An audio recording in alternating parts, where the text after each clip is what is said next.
বিসমিল্লাহির রহমানির রহিম। আসসালামু আলাইকুম। সম্মানিত দর্শক ও শ্রোতা, আশা করি সবাই ভালো আছেন।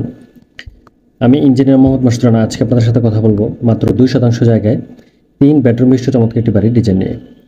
এই বাড়িটি আমরা ডিজাইন করেছি মোহাম্মদ সাগর ভাইয়ের জন্য। তার বাড়ি কুমিল্লা সিটি কর্পোরেশনে।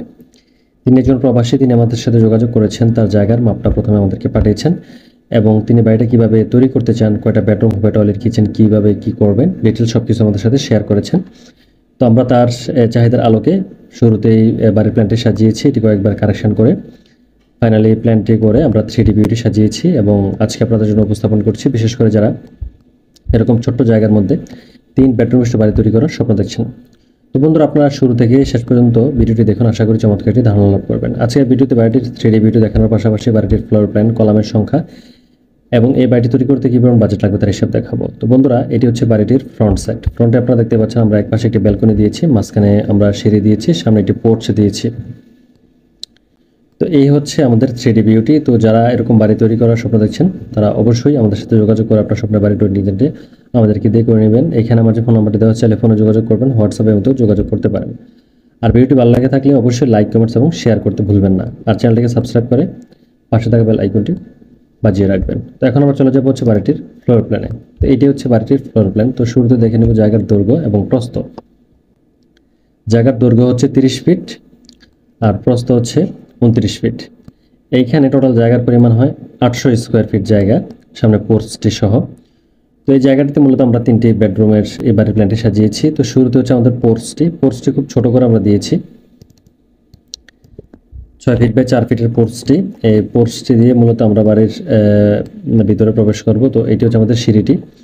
তো সিঁড়িটি আমরা পাশে দিয়েছি হচ্ছে 6 ফিট 4 ইঞ্চি আর লম্বায় 6 ফিট দিয়েছি আর লম্বায় দিয়েছি হচ্ছে 11 ফিট 5 ইঞ্চি। তো এটি দিয়ে আমরা বাড়ির ভিতরে প্রবেশ করেই হচ্ছে আমাদের ডাইনিং স্পেসটি আমরা পাচ্ছি। তো ডাইনিং স্পেসটি হচ্ছে 9 ফিট বাই 14 ফিট 9 ইঞ্চির অনেক বড় সড়ো ডাইনিং স্পেস আমরা এখানে পাচ্ছি। এটি বড়সড় করার কারণ হচ্ছে এখানে আমরা ড্রয়িং কাম ডাইনিং হিসাবে এটা ইউজ করব। এখানে আমরা সোফা থেকে শুরু করে ডাইনিং টেবিল, আমাদের প্রয়োজনীয় কাজগুলো আমরা এখানে সেরে নেব। তো এই কর্নারে আমরা আমাদের কিচেনটি দিচ্ছি 7 ফিট 4 ইঞ্চি 6 ফিটের কিচেনটি আমরা এখানে প্লেসমেন্ট করেছি। আপনারা দেখতে পাচ্ছেন কিচেনে আমরা সিঙ্ক এবং চুল্লি সেট আপ করে দিয়েছি আপনাদের বোঝার সুবিধার্থে। তো কিচেনটি যদি আপনারা সাজিয়ে গুছিয়ে ব্যবহার করেন তাহলে আমাদের মা বোনেরা খুব স্বাচ্ছন্দ্যে কিচেনটি ব্যবহার করতে পারবেন। তারপর হচ্ছে আমাদের কমন টয়লেটটি 7 ফিট 4 ইঞ্চি বাই 4 ফিটের কমন টয়লেট এখানে আমরা প্লেসমেন্ট করেছি। আপনার হাই কমোড বা লো কমোড দিয়ে টয়লেটটি ইউজ করে নিতে পারেন। বন্ধু, এই টয়লেটটি হচ্ছে অ্যাটাচ টয়লেট। এই টয়লেটটি এই বেডরুমের সাথে অ্যাটাচ থাকবে। এই বেডরুমটি হচ্ছে মাস্টার বেডরুম। 10 ফিট 4 ইঞ্চি বা 11 ফিটের মাস্টার বেডরুমটির সাথে আমরা টয়লেটটি অ্যাটাচ করে দিব। 6 ফিট 7 ইঞ্চি বাই 4 ফিটের টয়লেটটি এই রুমের সাথে অ্যাটাচ থাকবে। তারপর হচ্ছে এই পাশে আমরা একটি জেনারেল বেডরুম দিয়েছি 11 ফিট বা 11 ফিটের। এটি আমরা চাইলে জেনারেল বেডরুম বা চাইল্ড বেড হিসাবে ইউজ করতে পারি, অর্থাৎ বাচ্চাদের পড়াশোনা করার জন্য এই রুমটা আমরা ব্যবহার করতে পারি। তারপরে হচ্ছে আমরা আরেকটি বেডরুম দিয়েছি 11 ফিট বাই 11 ফিট 4 ইঞ্চির একটি বেডরুম, অনেক বড় সড়ো। এক কর্নারে বেড প্লেস করলে হিউজ পরিমাণ জায়গা থাকে, যেখানে আমরা আমাদের প্রয়োজনীয় ফার্নিচার রেখে রুমটি ব্যবহার করতে পারবো। এই বেডরুমটির সামনে অবশ্য আমাদের একটি ব্যালকনি আছে 11 ফিট বাই 3 ফিট একটি ব্যালকনি, যা আপনারা 3D ভিউতে দেখতে পেয়েছেন। তো বন্ধুরা, আমরা প্রত্যেকটা রুমেই 2টি করে জানালা দিয়েছি। আর জানালার মাপগুলো হবে 4.5 ফিট বাই 5 ফিট, 4.5 ফিট হাইটে হবে আর প্রস্থ অর্থাৎ পাশে হবে 5 ফিট। আপনারা অবশ্যই জানালার মাপগুলা সেম রাখবেন আমি যেটা বলেছি। এতে করে রুমে পর্যাপ্ত আলো বাতাসের ব্যবস্থা হবে, এতে বসবাস করে আপনারা মজা পাবেন, বসবাস করতে আপনারা স্বাচ্ছন্দ্য বোধ করবেন। তো বন্ধুরা, প্রত্যেকটা রুম যেভাবে সাজানো দরকার, বাচ্চাদের রুমে বসে একটি পাওয়ার টেবিল দেবেন, ড্রেসিং টেবিল এবং একটি ওয়ার্ডরোব দিয়ে দিবেন। গেস্টদের রুমেও চেষ্টা করবেন একটি ড্রেসিং টেবিল এবং একটি ওয়ার্ডরোব দেওয়ার। আর যেটি মাস্টার বেডরুম থাকবে এখানে ড্রেসিং টেবিল, আলমিরা এবং ওয়ার্ডরোব থাকবে। আর এইখানে অবশ্যই আপনারা একটি কর্নারে বেসিন সেট আপ করে নেবেন, এই কর্নারে ফ্রিজটি রাখবেন। তারপরে হচ্ছে সামনে সোফা সেট আপ করে নেবেন আর মাঝখানে ডাইনিং টেবিলটা অবশ্যই থাকবে। তো এখন আমরা চলে যাবো হচ্ছে বাড়িটির কলামের সংখ্যা। এই বাড়িটি তৈরি করতে আমাদের টোটাল কলাম লাগবে হচ্ছে 9টি কলাম হলে আমরা বাড়ির কাজটি খুব সুন্দর এবং সুরূপে শেষ করতে পারবো ইনশাল্লাহ।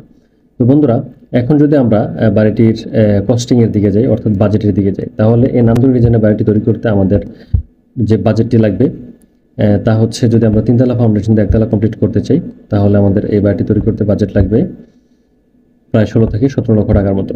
আর যদি আমরা 1তলা ফাউন্ডেশন দিয়ে 1তলা কমপ্লিট করতে চাই তাহলে 16 লক্ষ টাকায় আমরা কাজ কমপ্লিট করতে পারবো।